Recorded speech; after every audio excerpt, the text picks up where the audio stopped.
Welcome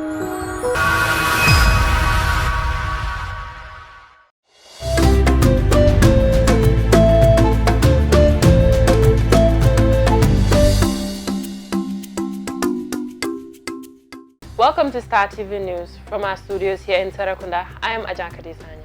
In the headlines tonight, Gambia's draft constitution of international standard. President Barrow calls on SONINKE to invest in trade. Victims of JAMMEH remember the past in pictures. 3 years JOTNA movement is dead.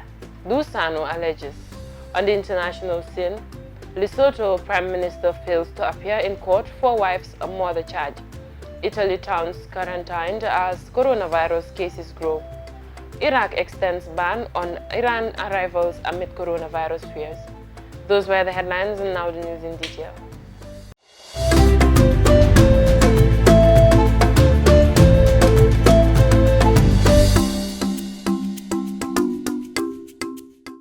Bingham Center for the Rule of Law has described Gambia's draft constitution as a document that is on the way to meeting highest international standards. Its founder and director, Sir Jeffrey Joel, who is a Queen's Counsel, led a delegation to the State House to meet with President Adama Barrow on Friday. Jacqueline Colley reports. They are in Banjul on the invitation of the government to help the country produce its new constitution and offer technical advice and support on how to make it one of the best in Africa.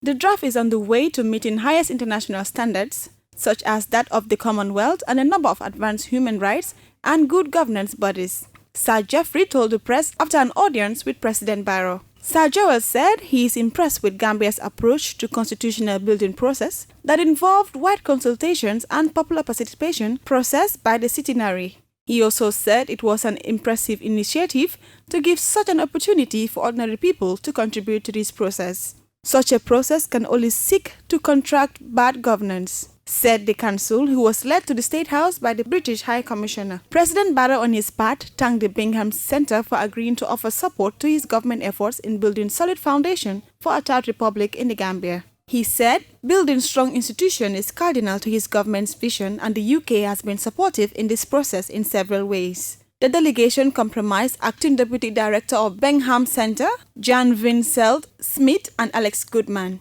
High Commissioner Sharon Wells said, the center is already talking to different stakeholders with vested interest in the constitutional review process. Jacqueline Colley, reporting for Star TV News. His Excellency President Adama Barrow has called on the Festival International of the SONINKE, FISO, to unite, promote dialogue among themselves and culture and trade investments in member countries.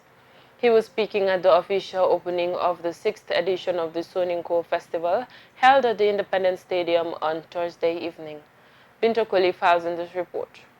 President Barrow advised the SONINKEs to use their economic power to enhance investment in the import sector and manufacturing industries, citing the several SONINKE elders as role models in running businesses. He applauded the number in the increase of participants in this year's festival, urging them to organize their resources to build headquarters and develop big business plans for joint investment. The Gambian leader encouraged the SONINKEs to overcome their fear in having joint ventures by taking bold decisions to make major investments. On behalf of his colleagues, head of states from the participating countries, President Barrow extended his gratitude to the delegation from Mali, Mauritania, Senegal, Côte d'Ivoire, Guinea-Conakry, Guinea-Bissau, and the diaspora for choosing to host the festival in the Gambia.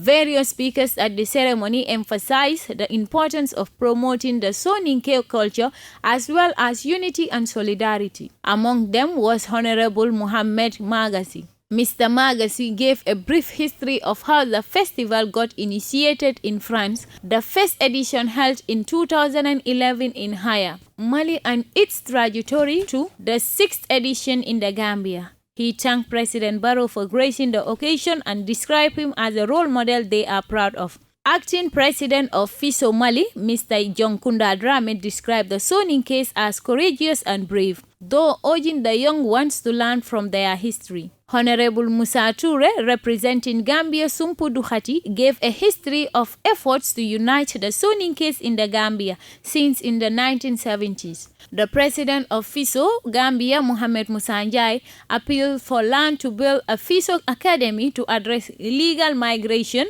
financial transactions, and marital issues. Mr. Usman Jagana paid tribute to members who passed away, including young Gambian activist and journalist Sisi Sawane, and a Soninke leader, Jage Sumare, who was a pioneer in uniting the Soninke migrants in France from different parts of Africa. FISO was also initiated as an avenue for children of migration to learn and appreciate the Soninke cultures in Africa. The opening was characterized by various versions of the Soninke culture. For Star TV News, I am Binta Koli. Several victims had gathered at a photo exhibition on Friday to remember the atrocities meted out on them or their loved ones during the 22-year dictatorship regime of ex-Iron Fist ruler Yahya Jammeh. The portraits of tortured, maimed, disappeared, and slain personalities were pasted on the walls at the National Museum in Banjul. Mariama Dempson's in this report. The Victim Center and Network Against Extrajudicial Killing and Enforced Disappearances, ANICET, were the organizers of the exhibition and named the initiative as Duty to Remember Photographic Exhibition and Memorialization Project. According to the officials, students will have access to see some victims who were dehumanized under dictatorship during excursions. Photographer and journalist Jason Florio has documented the human rights abuses in pictures. Gambia is going through a transitional justice process, and a very important element of transitional justice, often for government, is memorization, said Nana Johnson Dow, founder and executive director of ANICET. She said they have a duty to collect the stories to remind people of the injustices that took place, but also to ensure that nobody comes after and try to change history, trying to tell another story. Sirandau, Country RIP Network Against Extrajudicial Killing and Enforced Disappearances, said the Duty to Remember is a pilot in the transitional justice process to make sure the truth, justice, and reparation happens. We cannot just have one or two things going on. There are also supposed to be investigation, prosecution, events, especially with hashtag #AtNeverAgain. Mohammed Sandeng, son of the late Ibrahim Solo Sandeng, who was murdered, tortured to death by Jammeh's killer squad in 2016 following a peaceful protest, said this will go a long way to heal their pain and defining political events and happening in the country. As victims, we do not only sit and cry and be bystanders, but also be part of the process of our own healing and reintegration after all the traumatic moments we have went through. The exhibition will be open to the public until March 24th at the National Center for Arts and Culture. Mariama Dem, reporting for Star TV News.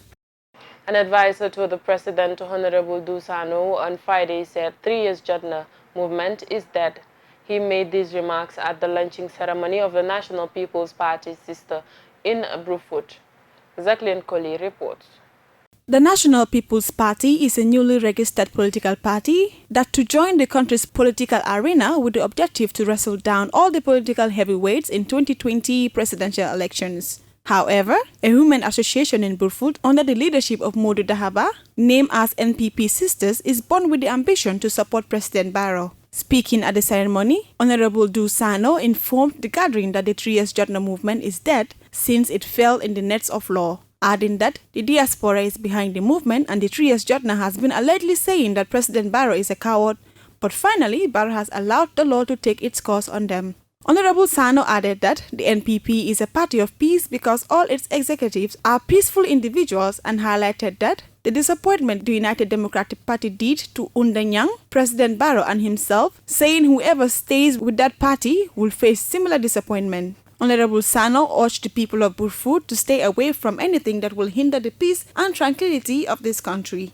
Modu Dahaba, the father of NPP Sisters, revealed that after this launching, he will organize a grand political rally in which he will invite President Barrow himself. Mr. Dahaba thanked Yankuba SANNO and the people of Brufut for their efforts towards the NPP. He also took time pointing out the achievement of President Barrow. The NPP National Women Mobilizer, Maimuna Balde Jallow, expressed delight about what she saw in the NPP Sisters and called on all and sundry to join their party. Madam Balde added that President Barrow respects people, irrespective of their religious affiliation and tribe. She also applauded Modu Dahaba and the NPP sisters. Jacqueline Colley, reporting for Star TV News.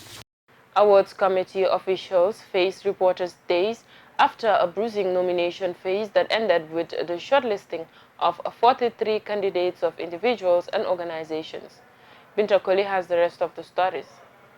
The vice chairperson of the award committee of the Fatu Network Heroes Award said on Saturday her committee was looking for people who best fit the criteria for the various categories that are up for grabs. I don't believe we have any politicians, but we weren't looking for politicians. We are looking for people that best fit the criteria. Nene Cham told reporters at a press conference held at the Fatu Network office on Kairawa Avenue. The TFN Heroes Award is established by the Fatu Network, the leading online news provider in the Gambia, with the aim of recognizing and celebrating Gambians who have offered invaluable services to the country and to their communities. The committee shortlisted 43 candidates of individuals and organizations for the 2019 award out of 1,527 entries. The chairperson of the committee, Fatu Amira Mambure, had earlier said. She explained, we had a total of 1,527 nominations. The diaspora was responsible for 51.8% of those nominations and the Gambia 48.2% of those nominations. And going into the categories, from the greatest to the least,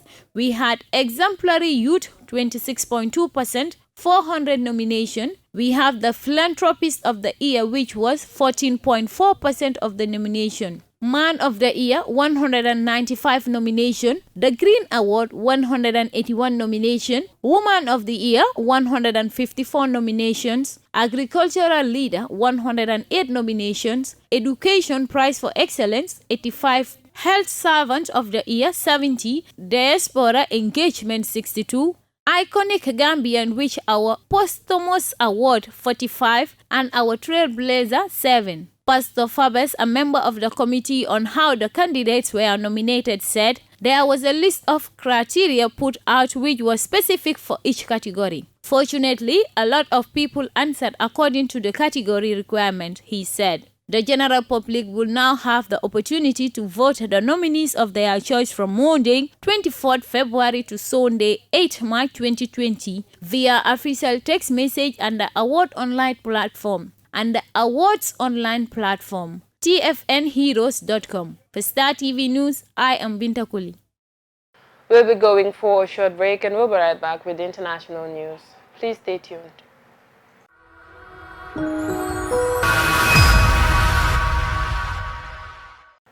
Now, news beyond our borders. Lesotho's Prime Minister Thomas Thabane, who was to be charged with the murder of his estranged wife, has failed to appear in court. Thabane, 80, who left the mountainous kingdom of Lesotho on Thursday, had a pre-arranged doctor's appointment in South Africa's administrative capital, Pretoria. His private secretary said on Friday. Thabane was scheduled on Friday to face the murder charge in connection with the killing of Lipolelo Thabane, who was shot dead in June 2017. His court appearance will now be rescheduled.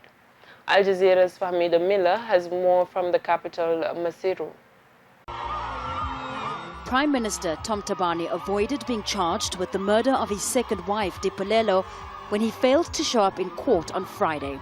2 weeks ago, his third wife, Maisia, was charged with ordering the shooting of a predecessor, as well as the attempted murder of another woman wounded in the attack in 2017. The Prime Minister's no-show in court and the scandal surrounding the murder is a hot topic in the capital, Maseru. The Bahali Giants theatre group performs at a taxi rank, bringing to life the controversy within Lesotho's political elite. Are you really saying to me as a Prime Minister, you expect me to go to court? From the crowd, an overwhelming yes. This is a chance for people captivated by the intrigue to have their say. One spectator shouts that no one is above the law and that Thabane is wanted by the police. Another blames the Prime Minister for dividing the country and demands he goes to court. This man accuses Thabane of being a thief. Moments of humor in the crisis here. Much like the political leadership in Lesotho, people's opinion here is divided. Despite his denial, some think the Prime Minister's on the run. He says he's in South Africa for a medical checkup. Either way, his disappearance from court is seen by many as being convenient. As they conclude their performance, the actors sing, mimicking the Prime Minister and his wife from a video she posted on social media last year, where they appeared in bathrobes, singing a well-known song about seeking power. It was met with shock and criticism and fueled speculation that the 80-year-old Thabani's third wife is influencing politics. In Mokgwagoeng, where Thabani is from, the Prime Minister retains some support. On my side, I want to give him a chance to lead this country and drop these meta charges. Yeah. Thabani is under pressure from within his own party to resign. He says he'll retire in July. For now, the intrigue about his whereabouts and his evasion of justice goes on. Famida Miller, Al Jazeera, Maseru, Lesotho. South Korea has raised its disease alert to the highest level after a surge in coronavirus infections and 2 more deaths, while Chinese state media warned the outbreak had yet to reach a turning point despite some signs of easing. South Korea's president said on Sunday he was putting the country on red alert due to the rapid rise in new cases, which are largely being traced back to church services. Health officials reported 169 new infections, bringing the total to 602, having doubled from Friday to Saturday. The escalation in the alert level allows the government to send extra resources to Daegu City and Gyeongdo County, which were designated special care zones on Friday. South Korea's Yonhap news agency said it also enables the government to forcibly prevent public activities and order the temporary closure of schools, though the government gave no immediate details on what steps could be taken. Al Jazeera's Rob McBride reports from Gyeongdo County. The worst affected areas in southeast Korea, the city of Daegu and neighboring Cheongdo County, remain at a virtual standstill. 2 mass clusters of infections account for the majority of cases reported so far. One of them at this hospital quickly spread, infecting more than 100 patients and staff. Wards are being prepared to treat the increase of new coronavirus patients. Raising the alert to the highest level came at an emergency meeting chaired by President Moon Jae-in. This weekend, the number of new cases has risen alarmingly by the hundreds, and he stressed that the next few days will be critical in stemming the outbreak. The situation has become completely different since the outbreak of mass infection. Extra resources will be directed into trying to stop the spread of the coronavirus. He urged everyone to avoid mass events. We have vividly witnessed how dangerous it is to have a mass meeting in an enclosed indoor place in terms of the spread of contagious disease. I urge everyone to restrain themselves from group events or activities, not only in indoor places but also outdoor places. Sunday across South Korea, church leaders were asked not to hold services. It's sad that we can't hold a church service, but we are following government policy and we don't want any further spread of the disease. In the affected areas, most people have heeded warnings to stay indoors as they wait to see if the emergency measures work. The South Korean government is hoping its latest measures will help limit the clusters of infection to this part of the country, knowing the price of failure could mean the kind of travel restrictions imposed on China, with the damage that would cause to its economy. Rob McBride, Al Jazeera, Cheongdo County, South Korea. China's leaders are contemplating whether to cancel next month's annual parliament session. It would allow government officials to concentrate on controlling the coronavirus outbreak. Al Jazeera's Adrian Brown reports from Hong Kong.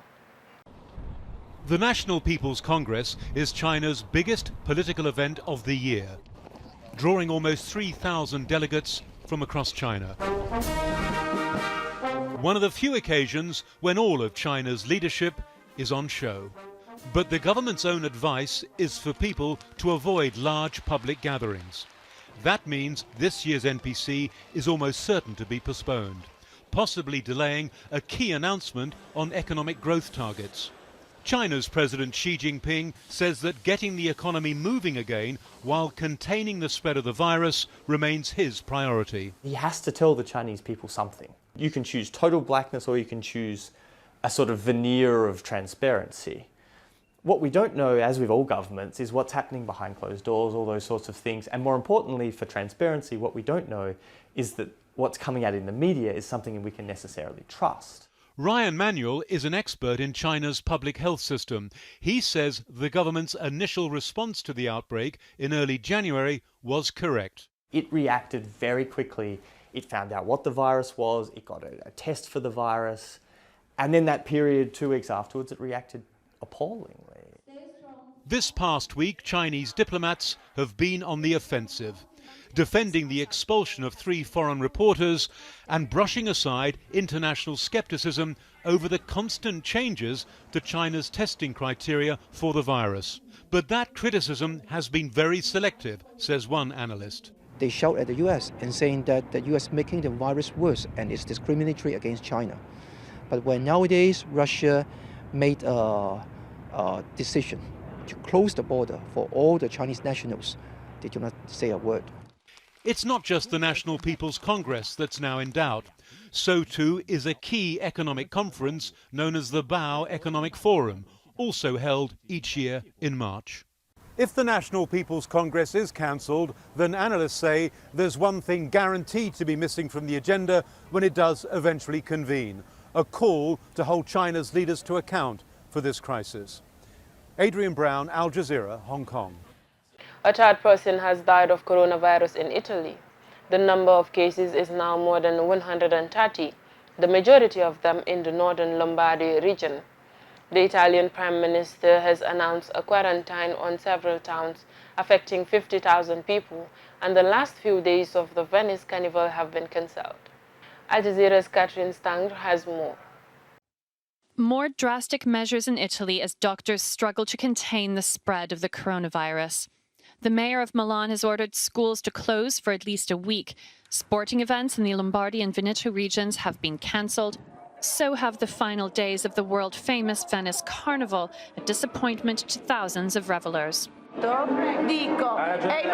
It is useless to stop a carnival because there are hospitals and bars and supermarkets and restaurants and trains and planes and ferries which are all open spaces. And so how do you solve this problem? Stopping a carnival, it's all ridiculous. Panic is more contagious than the virus, and at this point it's a bit unnecessary, don't you think? And the lockdown in northern Italy has gone from urging everyone to stay indoors to a fully fledged quarantine. Prime Minister Giuseppe Conte has banned people from entering and leaving the regions where the virus is most prevalent, and the army is being deployed to ensure the quarantine is observed. We and the health authorities have not been able to locate patient zero. Because we haven't identified this, it's difficult to make any predictions about how the virus will spread. So the only valid measure to be taken was to close off these territories. The quarantine has led to a rush to buy supplies, and with the sudden increase in new cases, many Italians are worried. We're all afraid, but we're crossing our fingers it'll be all right. If someone doesn't feel well, they should react early because people can be cured. If they come to hospital in a desperate situation, it's much more difficult to cure them. With more than 130 confirmed cases of the coronavirus, Italy is the worst-hit country in Europe. Everyday life for many here looks like it will remain at a standstill until the outbreak can be contained. Catherine Stansel, Al Jazeera. Iraq is setting up quarantine areas aimed at preventing the spread of coronavirus from across the border with Iran. Neighboring Iran has reported its 6th death from the disease. There are fears that hundreds of thousands of Iranian visitors to holy sites in Iraq could spread the virus. Al Jazeera's Rob Madsen reports from the Iraqi capital, Baghdad. These quarantine wards in Baghdad are part of Iraq's front line against the COVID-19 strain of coronavirus. Many of the rooms and corridors are sterilized and sealed. A nurse recorded these pictures for Al Jazeera. Recently, Iraqis arriving from China have been tested here, even though they weren't showing any symptoms. Medical staff say no one was carrying the virus. We trained groups from the staffs from the doctors, people which are responsible for the cleaning of the hospital. We training groups about this virus and how we can do anything responsible. Every month, thousands of religious travelers visit Shia holy sites in Iraq, including the shrine of Imam Hussein in the western province of Karbala and the shrine of Imam Ali in Najaf. They also spend much-needed money in nearby hotels and restaurants. Many are from neighboring Iran, which has reported infections and deaths linked to coronavirus. The governor of Najaf province says he wants visitors to stop coming. I do not have the right to prevent anyone from coming in, but we have asked the health ministry and they have asked people not to come from Iran or to travel there. But planes from Iran, some carrying Iraqi passengers, are still landing at Najaf airport. Yes, people are afraid. There are rumours. Most Iraqis are wearing masks, and even after landing here, they kept their masks on. One popular Shia holy site is the shrine of Imam Khadim here in Baghdad, one of Iraq's most crowded cities. Iraq says that it's opening up quarantine areas at various crossing points along its border with Iran. It's also halted flights between Iraq and Iran for the foreseeable future. But there is another issue. Iraq and Iran do about $12 billion worth of trade every year, and a lot of that comes across the border. If the border is limited or even closed, Iraq's economy could suffer. Iraq's doctors now have to wait to see if their defense against the virus is strong enough. Rob Matheson, Al Jazeera, Baghdad.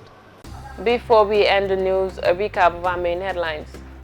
Gambia's draft constitution of international standard. President Barrow calls on SONINKE to invest in trade. Victims of JAMMEH remember the past in pictures. 3 years JOTNA movement is dead. Do SANNO alleges. Lesotho Prime Minister fails to appear in court for wife's murder charge. Italy towns quarantine as coronavirus cases grow. Iraq extends ban on Iran arrivals amid coronavirus fears. That's all for this edition of the news. Please enjoy the rest of our programs and join us tomorrow for more news. Thank you.